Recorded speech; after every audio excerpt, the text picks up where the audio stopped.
Kodikologi Indonesia oleh Ari Trisinohadi. Sebuah bangsa dapat diketahui sejarahnya melalui benda-benda peninggalannya. Benda-benda peninggalan tersebut memiliki beragam jenis, antara lain bangunan, perhiasan, gerabah, hingga naskah. Dalam penelitian sejarah dan kebudayaan, naskah merupakan peninggalan yang paling penting karena disusun oleh bangsa yang bersangkutan pada masa hidupnya. Lewat dokumen tertulis tersebut, dapat dipelajari secara nyata dan seksama pola pikir dan fakta yang tergambar dalam deskripsi naskah tersebut. Isi naskah atau dokumen yang ditulis tersebut dapat meliputi semua aspek kehidupan, antara lain filsafat, agama, kepercayaan, atau masalah teknik seperti cara pengobatan, teknik bangunan, cara berpakaian, adat istiadat, dan lain sebagainya. Naskah dapat dipelajari dalam hubungannya dengan berbagai macam jenis penelitian ilmiah yang menyangkut kehidupan manusia di masa lampau. Adanya kurun waktu yang lama antara masa pembuatan naskah dan masa kini dibutuhkan keahlian khusus guna penelitiannya. Keahlian khusus dalam melakukan penelitian naskah dikenal dengan istilah filologi.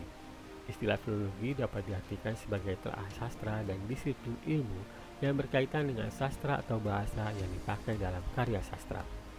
Akan tetapi istilah filologi tersebut mendapat arti yang lebih luas, yaitu hubungannya dengan bidang-bidang linguistik seperti tata bahasa, semantik, perubahan sandi, dan lain sebagainya.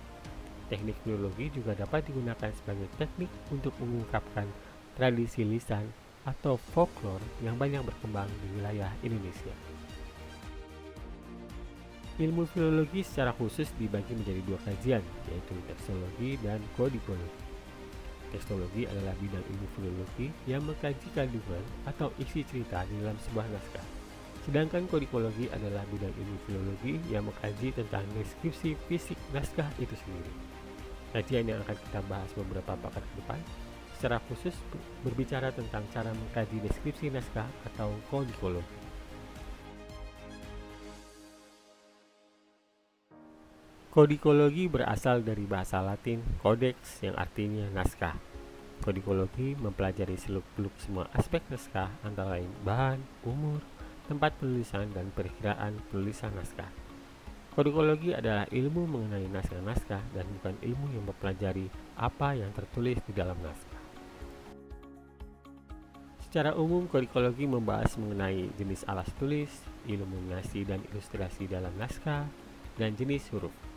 Secara khusus, kodikologi membahas tentang tempat penyimpanan naskah, ukuran naskah, jumlah baris dalam setiap halaman, panjang baris, cat kertas, jenis tinta, keadaan naskah, pemilik naskah, cara pemerolehan naskah, dan lain sebagainya.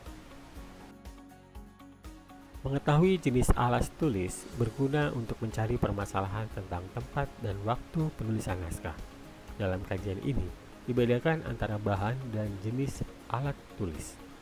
Bahan adalah sesuatu yang dipakai sebagai alas tulis, sedangkan alat tulis adalah sesuatu yang digunakan untuk menulis teks pada alas atau bahan naskahnya.